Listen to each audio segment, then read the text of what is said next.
My father didn't even wait for me to take off my coat before he slammed a printed family contribution agreement onto the dining table. My sister Sabrina sat nearby, already scrolling through a $150,000 wedding venue brochure while sipping champagne. "We heard about the win, Morgan," my father said, his voice carrying that familiar edge of unearned confidence. 50%. It's only fair that you fund your sister's wedding after all. The luck you've had.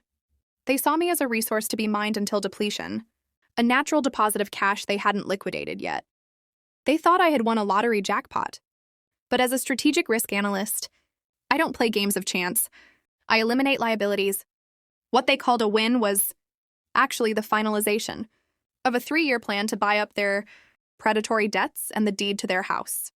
I didn't get mad and I didn't argue. I just smiled and let them toast to their victory over me. They didn't realize that while they were planning an invasion of my bank account, I was signing the final demolition permits for the very floor they were standing on. Before the champagne was even flat, I was ready to show them that the only thing they had actually earned was a 30-day notice to vacate. To understand how my family ended up celebrating their own destruction, you have to understand the role I played in the Evans household.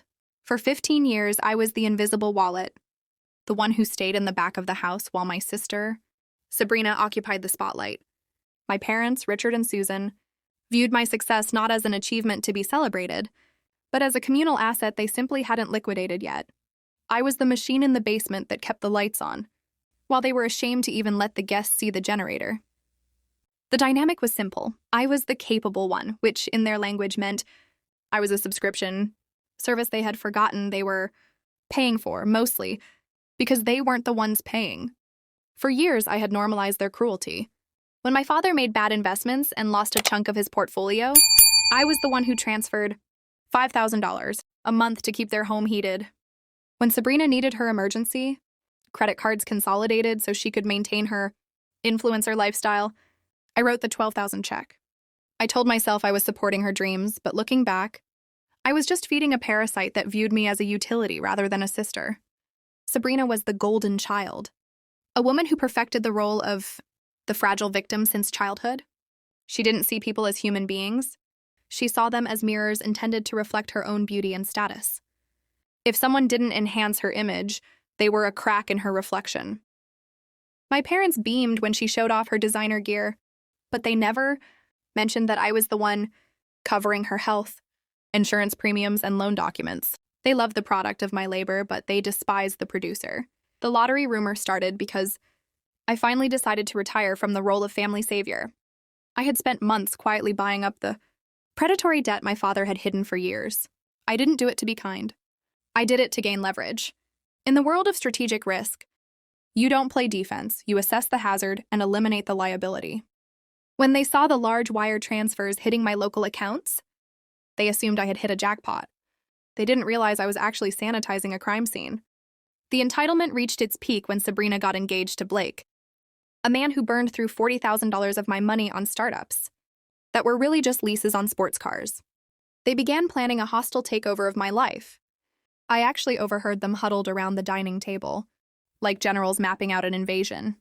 They were planning to move Sabrina's entire family into my historic loft for free while I was away on a business deployment to Tokyo. My father even bragged about using squatta's rights to keep me out of my own home. "She always adjusts," my father had said casually, unaware that I was listening behind the door. "Morgan won't notice. She's never here anyway." That was the epitaph for our relationship. They were banking on my infinite capacity to absorb their disrespect. They thought I was too polite, too desperate for their approval to ever say no. But that afternoon, leaning against the doorframe, I felt a cold, sharp clarity. This wasn't a family dynamic anymore. It was a transaction, and the contract had just expired. I studied my hands, arranged my features into a mask of holiday warmth, and pushed the door open to join them for dinner. I let them believe the lottery story. I let them drink $300 bottles of wine that I had repurposed as a sedative. As they toasted to their new lives funded by my luck, I was already in contact with a demolition crew. They thought they had just secured a luxury asset. They didn't realize they had just signed a contract with consequences they couldn't afford. The tension in my parents' humid living room didn't just rise. It solidified into a suffocating wall of expectation. following the uninvitation to my sister's mental peace. The atmosphere shifted from festive to predatory. My father, Richard, sat back with a beer he hadn't paid for and offered me a smirk that bordered on insolence. He was the idea man, the one who had burned through my savings on failed startups and now looked at me like I was the one who didn't understand how the world worked. He didn't see a daughter standing in front of him. He saw a resource, a natural deposit of cash and real estate to be mined until depletion. "Morgan, we need to talk about logistics," my father began, leaning forward with the gravity of a man about to ask for a kidney. He was banking on my conditioning, betting the house, my house, that I was too polite and too desperate for their approval to say no. Sabrina chimed in, clutching a throw pillow like a shield, her voice pitching into that hopeful, wheedling tone she used whenever she wanted someone else to pay for her vibrancy. They weren't asking for a favor. This was a demand dressed up as a family necessity. They were already mentally painting the walls of my loft pastel, yellow, and measuring the space for a 70-inch screen. I didn't argue. I didn't explain that my home office contained proprietary data servers that couldn't be moved. I took a slow sip of water from a chipped mug and let the silence stretch until it became uncomfortable. I watched Blake fidget and my father crack his knuckles, their faces raw with the unfiltered panic of conspirators, caught with the blueprints to the bank vault. My internal risk assessment software was running in the background, tagging them as multiple bad actors in a hostile environment, with a leverage ratio of 0. "You know," I said, my voice soft and thoughtful, "the loft is serene. It would be perfect for a nursery." I was lying with the ease of a sociopath, leaning into their delusions to ensure they didn't see the demolition coming. Susan clapped her hands together, her expression transforming from conspiratorial malice to maternal warmth in the blink of an eye. She told me she knew I'd understand because family takes care of family. It was the same song they had sung for a decade. A one-way street paved with my paycheck. As the wine, the $300 sedative I'd provided, began to take effect, the entitlement reached its peak. They started talking about the lottery money like it was already in their accounts. Sabrina was already planning the $150,000 wedding, and my father was calculating how to fill his pension gap. They had forgotten who I was. I don't get mad. I assess risk and eliminate liabilities. They thought they had just secured a luxury asset, but in reality they were drinking to a victory over a resource that had already ceased to exist for them. The escalation became physical when my father pulled out the spare key he had swiped from my bag during Thanksgiving. He showed it to me with the arrogance of ownership, unaware that I had already seen him on my security feeds, scuffing his boots on my restored hardwood floors and planning to paint over the original 1920s brick I had cleaned by hand with a toothbrush. "We'll take good care of it," Blake said, puffing his chest out. He didn't see a career or a sanctuary. He saw square footage. The violation was absolute. It wasn't just trespassing. It was a fundamental rejection of my personhood. They were banking on my infinite capacity to absorb their disrespect, convinced I would always adjust. But the service paradox was about to hit them with the force of a sledgehammer. I wasn't their retirement plan or their housing authority anymore. I was the strategic risk analyst who had just decided to liquidate the entire family estate. As I left their cramped, humid house that night, the air outside felt crisp and clean. I didn't look back at the heavy oak door. I was already dialing Julian, the venture capitalist who hunted opportunities for sport. The win they were so eager to share wasn't a lottery. It was the freedom I felt as I realized I had finally submitted my resignation from the job of being their savior. The blast zone was set and the timer was already hitting 0. The power flip didn't happen with a shouting match. It happened with the cold, clinical precision of a high-stakes liquidation. On December 28th at exactly 10 a.m., the trap my family thought they had set for me was sprung, but I was the one holding the remote. While they were busy sleeping off their entitlement on my dog-smelling Goodwill furniture, I was sitting in the first-class lounge at SeaTac, watching the final act of my family drama stream in high-definition 4K. The feed from my hidden security cameras showed my living room in shambles.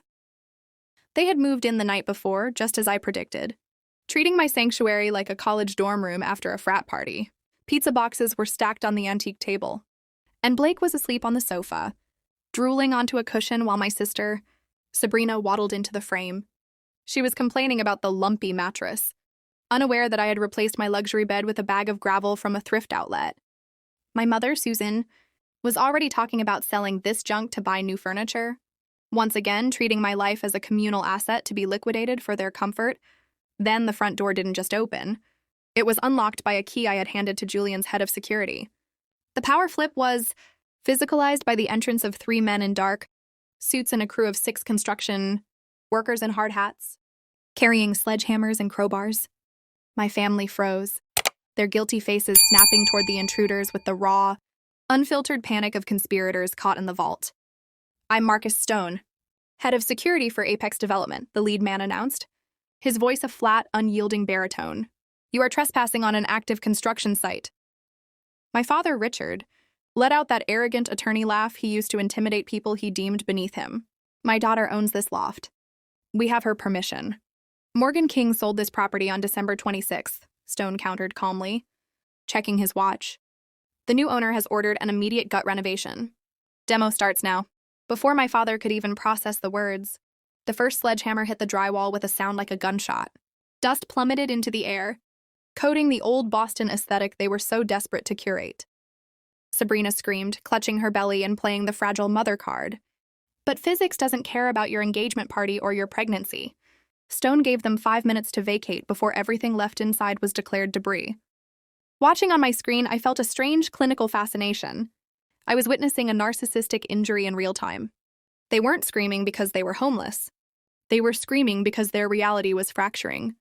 I had been the invisible wallet and the machine in the basement for 15 years. But by selling the loft, I hadn't just taken away a roof. I had taken away their control. I had submitted my resignation from the job of being their daughter, and the position was no longer accepting applications. In their panic, they didn't grab their clothes. They grabbed the 4 gold-wrapped boxes I had left in the closet. Blake tore into his, expecting a win or a housewarming gift. His face transformed from greed to pure, unadulterated horror as he realized it wasn't a check. It was a bill. I had bought his failed crypto mining debt and was now transferring the liability back to him.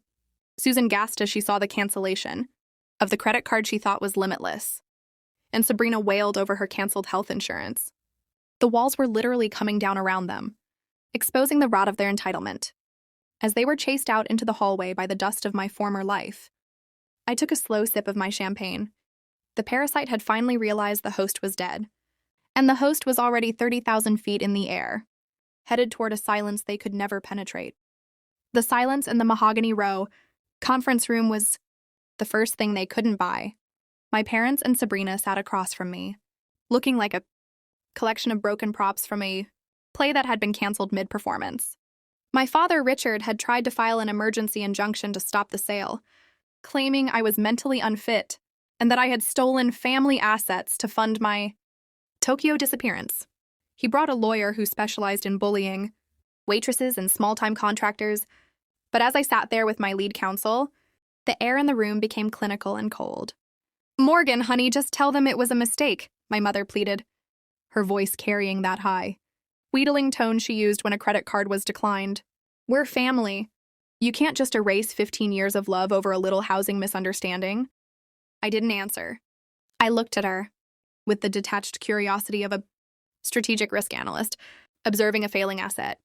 My lawyer, a woman who hunted corporate liabilities for sport, slid a heavy, leather-bound binder across the table. It wasn't a peace offering. It was an autopsy of their entitlement. "Let's address the family assets claim," my lawyer began, her voice a flat baritone that commanded the room. "In this binder, we have a forensic audit covering the last 5 years. Exhibit A, 18 consecutive months of mortgage payments for the Evans brownstone, paid from Morgan's personal account. Exhibit B, $40,000 in seed capital for Blake's failed startups, which we have now recategorized as high-interest personal loans, following his breach of the verbal contract." My father reached for the binder, his hand trembling. That was support. Family takes care of family. Family doesn't swipe spare keys to steal a 2,000-square-foot loft while their daughter is on a plane, I said, my voice cutting through his bluster like a serrated knife. "You told Blake you'd establish residency and force me into a 6-month eviction process. You planned a hostile takeover of my sanctuary, while I was supposed to be working 70-hour weeks in Tokyo to pay for your retirement. The legal climax hit when my lawyer pulled out the final document, the Trojan horse receipts. Since there was no lease agreement, and you entered the property using a duplicated key, we have filed a countersuit for trespassing and grand larceny related to the proprietary servers you attempted to disconnect. Sabrina let out a raw sound of frustration, her face turning an ugly mottled red. You ruined my pregnancy. I don't have a doctor because you canceled the insurance. You're a sociopath, Morgan. I didn't cancel your insurance, Sabrina, I replied, leaning forward so she could see the lack of anger in my eyes. I just stopped paying for it. I submitted my resignation from the role of invisible wallet. For years, you banked on my infinite capacity to absorb your disrespect. You thought I'd always adjust. But physics doesn't care about your vibe, and a contract doesn't care about your feelings. The realization finally hit them like the sledgehammers hitting my walls. They weren't just losing a house. They were being evicted from my payroll. My father's pension was being garnished for back taxes I used to cover. My mother's credit limit was gone because I stopped paying the minimum balances. They were left with the gold-wrapped boxes of their own financial incompetence. We have nothing, my father whispered, the arrogant attorney mask finally shattering to reveal the failed general underneath. You have exactly what you earned, I said, standing up to leave. You wanted a hostile takeover. You got it. I liquidated the assets, and now I'm liquidating the relationship. The market for my compliance has crashed, and I'm the only one who got out before the collapse. I walked out of the room, leaving them to sit in the heavy, pregnant silence of a world where I no longer existed to fix their mistakes. The fallout was spectacular, but it was a quiet, clinical destruction. Jonathan and the Apex Development Group didn't just gut the loft. They erased every trace of the family that tried to steal it. 6 months later, I found myself in Kyoto. The rain here falls differently than it does in Seattle. It's gentler, rhythmic, a sound that cleanses rather than suffocates. I sat on the porch of my rented machiya, a traditional wooden townhouse that smelled of tatami mats and aged cedar, watching a koi fish navigate a stone pond. A courier had delivered a letter an hour ago, addressed in a frantic, scrawling script I recognized instantly. Sabrina.